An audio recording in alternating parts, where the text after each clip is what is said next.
farm fans are pulling up for another strip of plastic.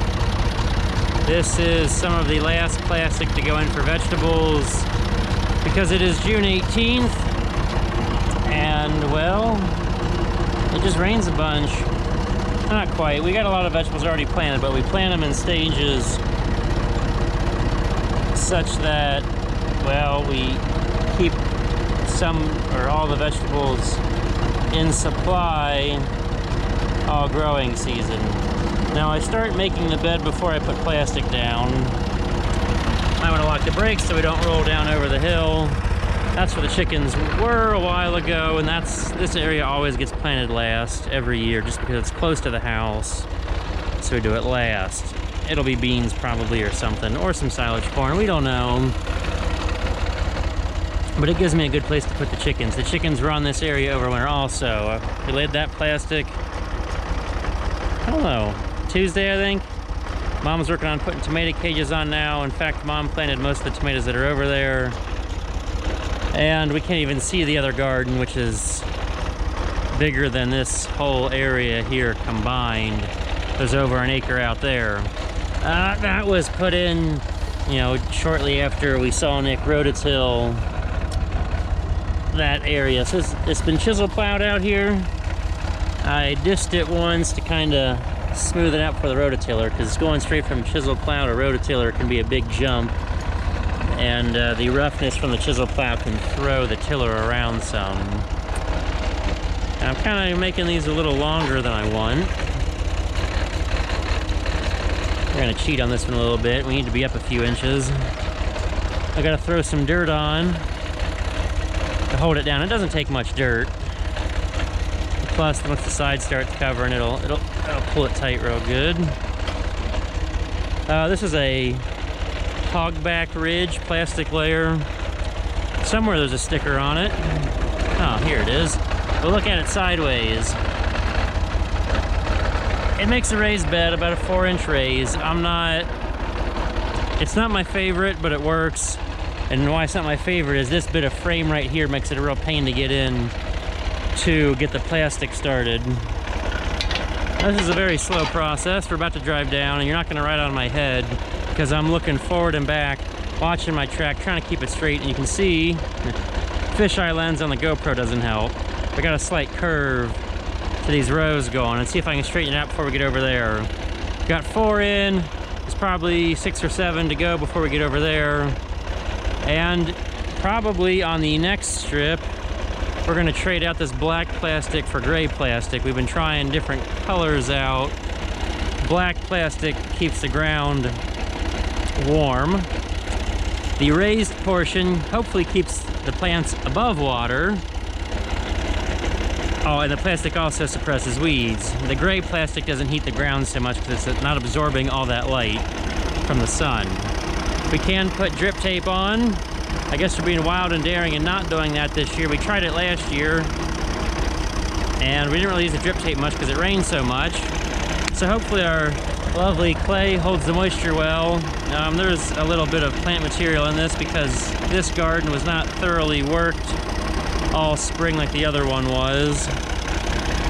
In fact, this has been from unworked dirt to this in like 3 days instead of a couple of weeks, and that really helps kill off all the plant material. So the weeds will probably sprout up faster between the rows, but we'll take care of those, no problem. It's just stuff close to the plants that are a challenge. Any other notes? Well, actually there is really no tension on the rollers. These wheels are at a slight angle to pull the plastic down. Some disc blades to throw the dirt. There's 2 up front that help make the ridge, in addition to whatever we want to call this to help shape the bed and make a mound. So, well, I've yammered on. We've watched the tractor idle long enough. Let's get rolling. Well, we're watching the plastic layer from the drawbar, and we're seeing those 2 discs throwing dirt in the center. Everything is adjustable on this layer, and I've done the most adjustments to these 2 discs and trying to make it more aggressive to throw more dirt into the center to make a higher raised bed. We didn't get a book for this plastic layer. I don't know if there ever was one where it was brand new. Like everything around here, this is used. So I wish there was maybe some more R&D by the manufacturer on what should be proper settings to have things, say, welded more solidly in place. I've never had this view before. Not without the camera, we'll say, but to realize where that tire rolls to put tension on the plastic, for at least laterally, that tire could be moved out maybe a ½ inch to an inch, so we're not pulling, also we're pulling closer to the edge, and then even then I could make that covering blade or disc on the back less aggressive, so we're not throwing so much dirt onto the plastic. The more plastic that's showing, the better, because that dirt over the edge of the plastic can still grow weeds. Now, if it's dry, the weeds will have trouble growing, but if it's not, it won't matter. Now, this is a fun angle here. We get to see that there's two different colors in the lighter plastic. The bottom side is black, which is to prevent light. And I haven't quite figured out if this plastic is cast as gray or black, and then which color is then printed on top of the other. I tried stretching it and came to no conclusion. I figure that the black would be the natural color of the plastic, and then this gray is printed on, especially because we can see the streaking longitudinally of the color. From this angle, we can see that these tires that pull the plastic float independently, and the covering discs are solid mounted to the frame. We have a flat bed layer for which those float independently, which I guess it's good to have a lot of weight on those discs, because this layer does nothing to push dirt out. The flatbed layer has two opener blades, we'll say, on the front that push a little dirt out, and then the covering discs to throw back over the plastic. Well, we had a little third-person action here. Mom held the camera, and I've sped it up, so it doesn't seem as smooth as if it was in real time. This takes almost 3 minutes to make a pass down the field. Go really slow, always playing with a 3-point arm to adjust the layer up and down, to control the bed shaper a little bit. I can't just drop this thing and roll, because it'll start pushing a pile of dirt more than a tractor pulling sled will.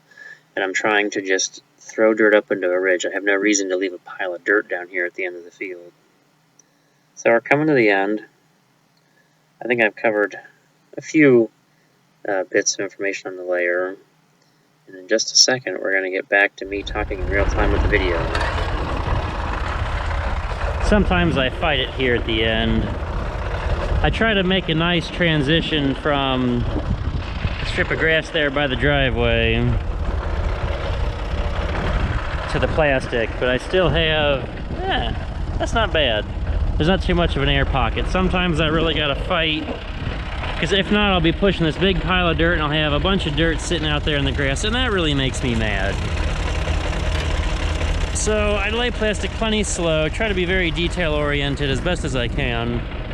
Really, this whole area I need to get like laser leveled, because if we come out from the greenhouse, that's where it crests, and it almost rolls this way towards the driveway just a little bit. But I'm hoping with enough raise of the bed that mostly the water will run over the hill that way, and we won't have too much water puddling issues at this end. Half the problem is we get the water coming off the driveway. And another note of things that annoy me or I dislike is our soil. I've tried to beat it into submission as best as possible, but we still have this. There's a lot of clay. That's why we do the raised bed, to hopefully keep the moisture out or away. And especially because there's been a number of times, happened last year, so that's annoying, where we'll get a bunch of rain and cabbage, water, and high temperatures do not mix, and we will have the cabbage scald. So the goal is to try to keep it high and dry. Cabbage can do cold and wet, but it can't do hot and wet. It won't survive that. I could have a handy dandy knife, or we hope the shovel's sharp enough.